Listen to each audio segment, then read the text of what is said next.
Sir नमस्कार। सत साहिब जी। Sir क्या शुभ नाम है आपका? रिकेश दास। हरकेश दास जी, कहाँ से आए हैं आप? जी मैं JNK जिला जम्मू गांव बटाड़ा से हूँ।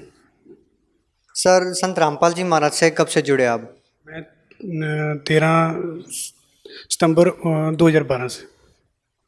सर संत रामपाल जी महाराज से नाम दीक्षा लेने से पहले आप क्या भक्ति साधना करते थे? भक्ति साधना वही करते थे भगत जी, सर जी, जो अपने मम्मी पापा को देख रहे हैं, जो वो कर रहे थे वही हम कर रहे थे।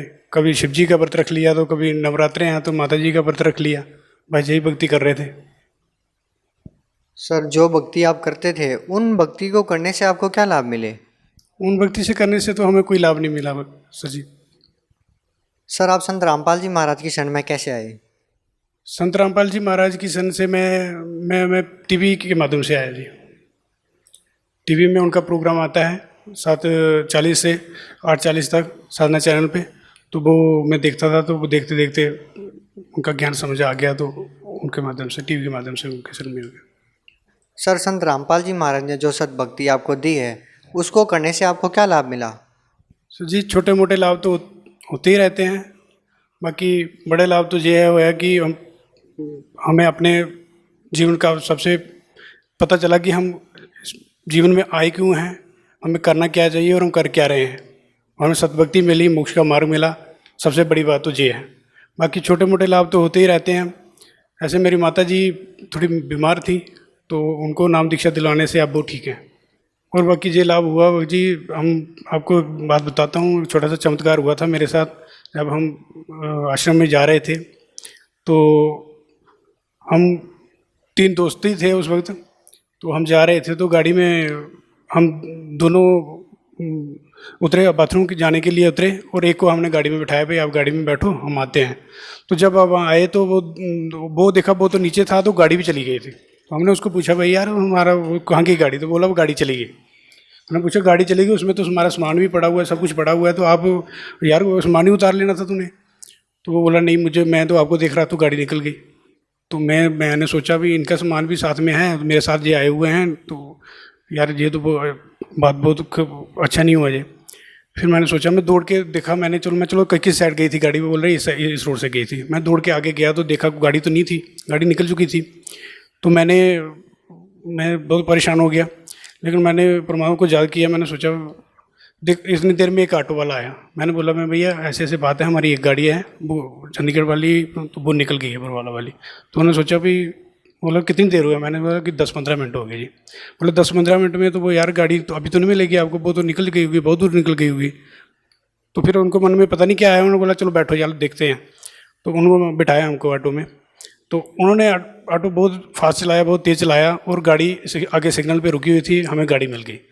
तो हमने परमात्मा का शुक्र किया कि चलो हमें गाड़ी मिल गई। गाड़ी में बैठ गए। तो गाड़ी में बैठ के जब गाड़ी में बैठे, तो वो अंधेरा हो गया, हमें आश्रम पहुँचते सतलोक आश्रम पहुँचते। तो हमने रास्ते में कंडक्टर को बोला, भाई भैया ऐसे ऐसे बात है, हमें यार सतलोक आश्रम उतार देना। तो वो बोला, भाई आश्रम तो वहाँ पे नहीं गाड़ी रुकती, हम तो आपको बस स्टैंड पे उतारेंगे। तो आश्रम हमें नहीं पता आश्रम कहाँ है कहाँ नहीं है। हमने बोला भाई चलो ठीक है आश्रम। मैंने सोचा अपने मन में कि मैंने कभी पहले गए भी नहीं है, पहली बार जा रहे हैं, तो पता नहीं आश्रम कहाँ है, बस स्टैंड कहाँ है, ये पता नहीं। कोई रात को अभी 12-1 बजने वाला था, 1-1:30 बजने वाला था उस टाइम। तो हमने सोचा भाई ये तो बहुत चक्कर बन गया यार, तो अब कैसे पहुँचेंगे? तो जब भी अभी 1-1.5 किलो पीछे थे हम आश्रम से, तो परमात्मा ने पता नहीं क्या प्रेरणा की उस कंडक्टर के मन में। उसने बोला कि यार भाई आ जाओ यार, सतलोक वाले आपको उतार देता हूँ इधर। तो उसने बिल्कुल हमें आश्रम के सामने उतार दिया। तो ये परमात्मा का बहुत बड़ा चमत्कार हुआ जी। और उसके बाद जब हम आश्रम में अंदर गए, तो हमें ऐसे लगा कि भाई कोई अपना जन तो पराया कोई है ही नहीं, सभी अपने हैं। जैसे पहले भी हम जहाँ पे आ चुके हैं, इतना अच्छा माहौल था, सभी अपने भाई बहनों की तरह लग रहे थे, और इतने प्यार से पेश आ रहे थे। सभी ने हमें सारा आश्रम घुमा के दिखाया, तो तो बहुत अच्छा लगा जी हमें। सर जब आप सतलोक आश्रम बरवाला में संत रामपाल जी महाराज से नाम दीक्षा लेने के लिए गए, तो सर संत रामपाल जी महाराज से नाम दीक्षा लेने के लिए आपने कितने पैसे दिए? सर ये तो मीडिया वाले बोलते हैं जी, जहाँ लोगों ने अफवाह बना रखी है कि जो वहाँ पे पैसे लेते हैं, वहाँ पे 1 रुपया भी नहीं लेते हैं, कोई किस्म का पैसा नहीं लेता वहाँ पे लिया जाता किसी से भी।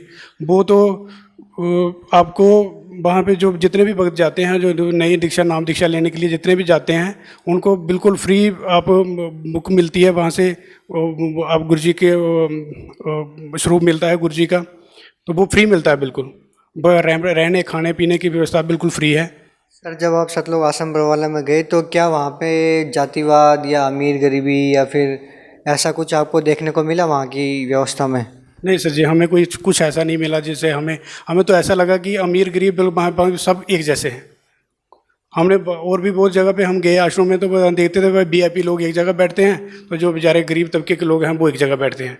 मंदिरों में जाते हैं, हमें मंदिरों में जो देखते हैं, देखिए जो 100 का नोट चढ़ाता है उसको बर्फ़ी के पीस दे देते हैं। एक जो बेचारा 5-10 रुपये चढ़ाता है तो उसको छोटी सी वो होती हैं, फुलियाँ सी होती हैं, वो देते हैं प्रसाद। तो वहाँ भी भेदभाव चलता है। तो हमने सब जगह भेदभाव देखा, लेकिन आश्रम में, सतलोक आश्रम में हमने कोई भेदभाव नहीं देखा। वहाँ सबको एक नज़र से देखा जाता है, अमीर गरीब सब एक जैसे हैं। संत रामपाल जी महाराज का एक स्वच्छ समाज सुधार में क्या योगदान है? जी, संत रामपाल जी महाराज ने एक बहुत ही अच्छा समाज तैयार कर रहे हैं। कोई भी उनके अनुयायी जो हैं, उनके पहली तो दीक्षा लेने के लिए उनके लिए कुछ नियम हैं। उन नियमों को जो फॉलो कर सकता है उनको वो नाम दीक्षा दी जाती है। सर वो क्या क्या नियम है जो संत रामपाल जी महाराज से नाम दीक्षा लेने के लिए फॉलो करने पड़ते हैं? वो नाम दीक्षा लेने से पहले एक तो आपको देश नहीं लेना, आप मांस शराब नहीं खाएंगे, अब जुआ नहीं खेलेंगे, सिगरेट बीड़ी तंबाकू कोई भी किसी किस्म का भी नशा नहीं करेंगे आप। और दहेज प्रथा जो है, जो किसी से दहेज ना लेना है ना देना है। जो क्रियाकर्म वगैरह होते हैं ये सब नहीं करने, किसी अन्य देवी देवता की पूजा नहीं करनी सिवाय अपने गुरु के, क्योंकि परमात्मा कहते हैं कोटि के नाम संसार में जिनसे मुक्ति ना हो, सार नाम वो गुप्त है जो जाने बिरला कोई। तो परमात्मा को जो सच्चा नाम है उसी का सिमरन करो, उसी से मुक्ति होगी आपकी। बाकी तो करोड़ों नाम है, सभी आप जब कर रहे हैं उनसे तो मुक्ति होगी नहीं। तो सर आपको लगता है कि जो भक्ति संत रामपाल जी महाराज ने आपको दी है उसको करने से आपका पूर्ण मोक्ष होगा? 100% होगा सर जी। सर संत रामपाल जी महाराज के बारे में ऐसा भी कहा जाता है कि वो सभी देव देवताओं की भक्ति छुड़वाते हैं। सर आप क्या कहना चाहेंगे इस बारे में? सर मैं ये कहना चाहूँगा कि संत रामपाल जी महाराज भक्ति छुड़ाते नहीं हैं, बल्कि विधि से करवाते हैं, शास्त्र के अनुकूल कराते हैं। अभी ऐसे सभी बोलते हैं कि हम भी भक्ति कर रहे हैं, सभी बोलते हैं, कोई पत्थर रख देता है भाई ये भी शिव जी है, उसको जल चढ़ा दिया भाई ये भी शिव जी है।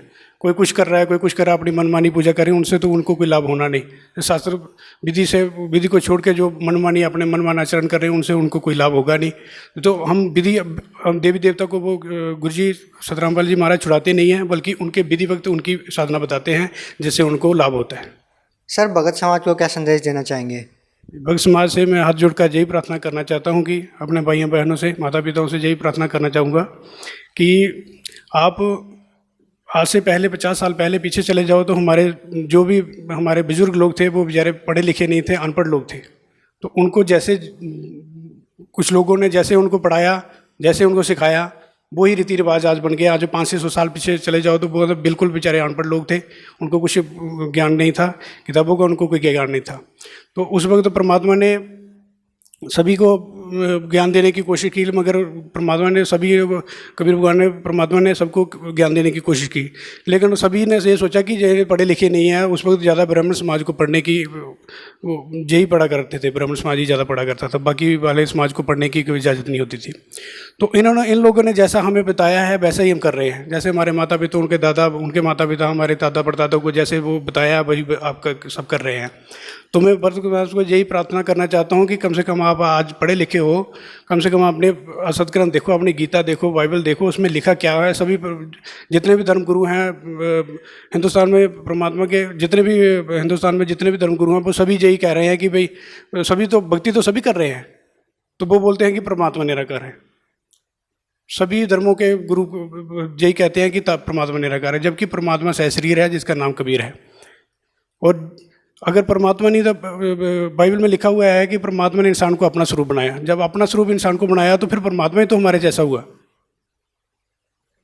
तो यही मैं आप भक्त समाज से यही प्रार्थना करना चाहता हूँ कि आप अपने सदग्रंथों को पढ़ो और उनके अनुसार भक्ति करें और अपने जीवन मरण के चक्कर से छुटकारा पाएं। सर बहुत बहुत धन्यवाद आपका। साहिब जी।